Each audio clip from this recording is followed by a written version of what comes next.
I'm up on a huge estate property, and we've been working, and there was a tree company off in the distance removing a good-sized oak tree. And I kept glancing over, and I spotted this. He dropped that whole top right on his head. He's all caught up in it, and he's cutting away at it as it's not tied in. He just made a free cut, and it fell right on top of him. Later on in the day, they started getting down to the big stuff, and I want you to look at that wood. Massive big pieces of wood, and he's got it swinging around like it's nobody's business. Today's job is a good one. I think you're going to find it really interesting. It was a public property for a long time, and it was open for events and tours and things of that nature. It's called the Morgan Estate in Los Altos Hills. It's an incredible property, and if you go online and read about the owner of the property, it's really cool. Interesting, kind of scary in a way. The original owner, his name is Percy Morgan, was a very, very wealthy guy that was involved in so many things, including Stanford University. He was a banking guy involved in all kinds of companies. Anyway, made a lot of money. So he starts building this estate property in 1914, and he's designing it around a Tudor mansion that he saw in England, and that story is pretty interesting as well. So in 1914 he starts it, and in 1920 he gets into a really nasty car accident, and it leaves him just really, really in bad shape. I don't know the details of the accident, but thinking about a 1920 car, or even in the teens, how fast did they go anyway? Long story short, he got so despondent, so depressed in 1920, after only starting this place, he shot himself in the head with a shotgun. So this place is haunted. So today's day number 2 working out here, and I tell you, the things that we're dealing with, the statues, I mean, there's some things on this property that are from the 1600s.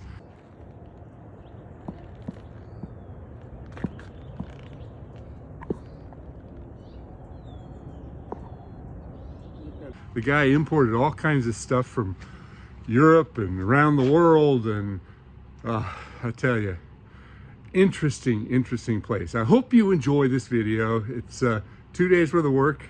Got to get back to it today and shoot some more videos so I can finish this off. So the first tree that our current owner wants us to work on is the large Deodar cedar, and this is the view tree that you look at. And underneath this tree was a bench that was sculpted, I don't know when, 100 years ago, but it was irreplaceable. I could not break it. The tree is loaded with massive big dead limbs. This tree.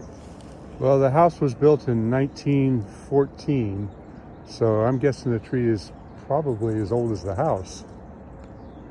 110?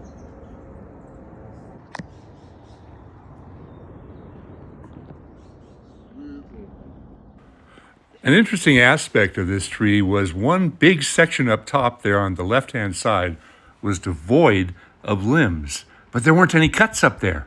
As a matter of fact, when I went up into the tree, I could not find any evidence of past pruning. I took some time and I walked around and had to inspect the trees, but I couldn't be, I was just overwhelmed by this place. This looks like an old carriage entranceway. I can imagine a horse and carriage going through here. Into the backyard, there's a couple of entrances. The right-hand side there is a ballroom. It's a massive big ballroom. It has a hidden speakeasy behind a library door or a library wall of books, and the whole bookshelf opens up. So this was the second part of the job. We had a massive big redwood. There's huge redwoods all over the property, but this one in particular was over an area where they did a lot of the entertaining and guests would be hanging out. Big, heavy limbs ready to break. This was interesting. They've got this massive big lawn, and there's a huge mound down there and statues everywhere. So underneath the redwood tree was this statue, this bronze statue, and this is the one that we had to work on day 2. So I'm just checking it out, and everywhere I look, there's old stub cuts that branched out.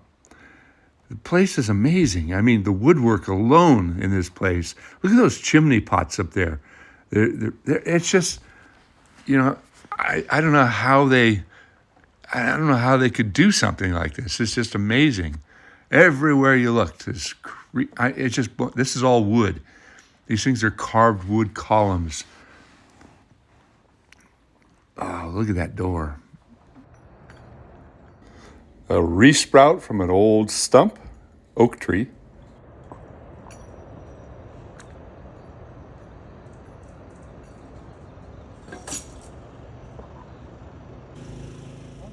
The first thing I always do is a base crown inspection. Look around the tree. Walk all the way around the tree. What do you see? Is there any cracking in the soil? Are there any obvious big decay areas? Then I look up into the tree and I can see how much deadwood there is up there. And some of those limbs are quite significant. They were, 6 and 7 inches in diameter, some of them even bigger. This is interesting. Look at the swelling on this limb. It's almost like a pregnant spot, almost like it's developing muscles in there. Is that a weakness? I don't know, but this tree has withstood over 100 years of storms without any broken limbs. There weren't any breaks. There weren't any big stubs up there. There were some dead ones. And my job was to get all the major deadwood out, but I think it might need some weight reduction on the limbs too. But then what do I know? The tree has survived.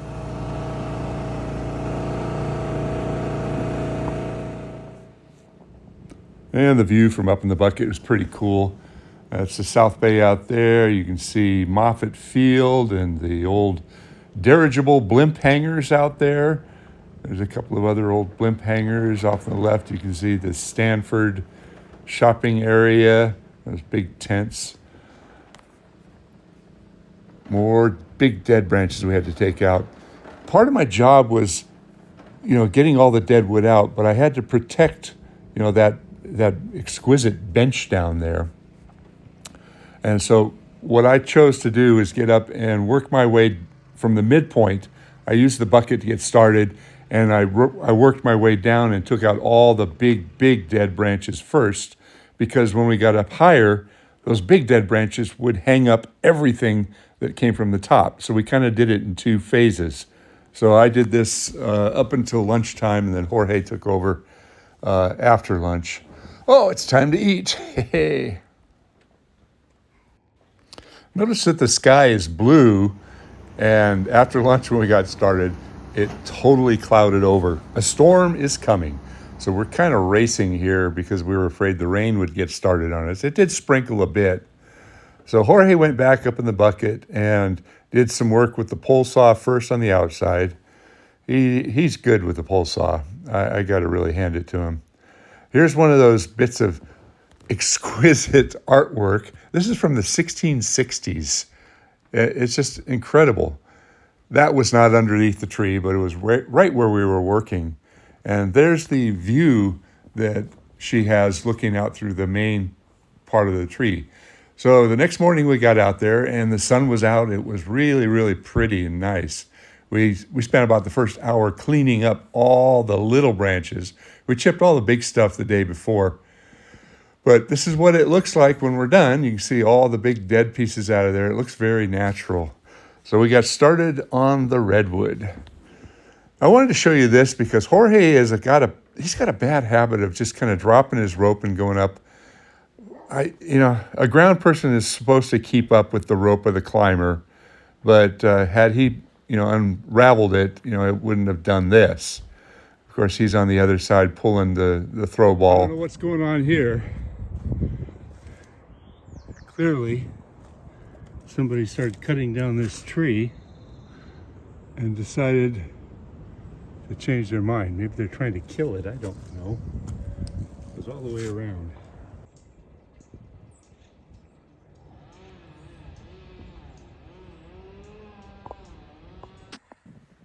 As I said before, this redwood tree is located where a lot of people congregate. And in the past, a lot of the limbs had been cut as big stubs, and the resulting new growth were masses of new sprouts. So the tree was really full of splitting limbs. Look at that.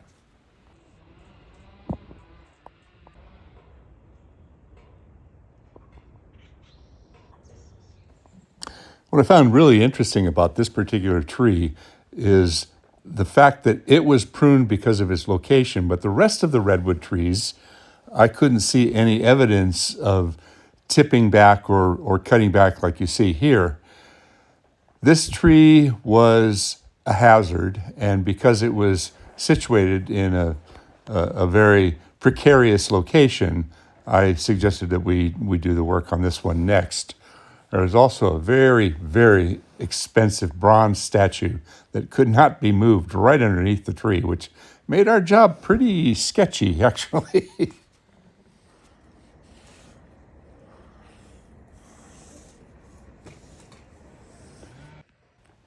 So I placed a three-legged ladder over the statue as somewhat of a protection device. That could have backfired, and if I hit it too hard, it could fall over. This was really interesting watching the work that was going on over at the neighbor's property. They were removing a great big oak tree, and I kind of watched it throughout the day. There's the plaque that explains this property a little bit better. And down at the very bottom, you can see the original owners, Percy, and his wife, Daisy. Interesting name, Daisy. I had to wonder about some of the moves that these guys were doing. I have no idea who they were, but I could see their job going from a distance. And some of these big cuts, these big chunks of wood, the way that he's got it roped, it's situated directly across from him. I would not have done it that way. I would have had a backup tie to the branch. I would not have let it swing like that. The potential for an injury is just too great when you work a job like that. You've got to be super careful. I also took a look at some of the work that I'm presuming the gardeners are doing around here. This is a flowering crab apple. I would never do this. I would never prune a tree like this. And a lot of these things have been trimmed harshly. And then I went to the back of the property, and they'd just gotten started on some of the crepe myrtles. And frankly, I think they're destroying these trees by doing this. In the front of the property, there was a big row of sycamore trees, plane trees, London plane trees, that presumably were supposed to be pollarded. But the way the gardeners had done it, there was just stub cuts and just really, really horrible. So hiring quality tree people is really important, and saving a buck by having a gardener do your work, I don't buy it. This was the one of the split limbs that we saw way up in the tree. You can see how big it is. Jorge actually walked out on the end of it, and a piece broke while he was up there. He fortunately was tied in and didn't get hurt, but a lot of these limbs were extra heavy because the branches had been tip cut back. So we didn't have many options. We had to do some more weight reduction and more tip cuts on a lot of them. I'm instructing him on some pieces of deadwood that he can't see. And that's the end of the day. We got down, and cleanup was bear. I mean, it was a long, long drag through trails and passageways. It was, I clocked over 4 miles of dragging brush this day. Right at the end of your rope.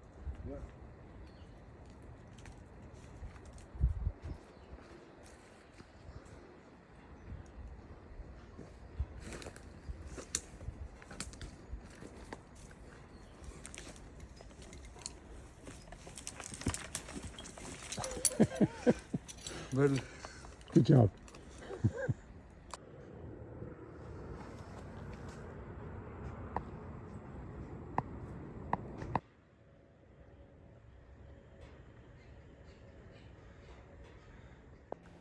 You know, I was working here a full 2 days, and I did not notice these carved features on these, I don't know what you call these, finials or whatever.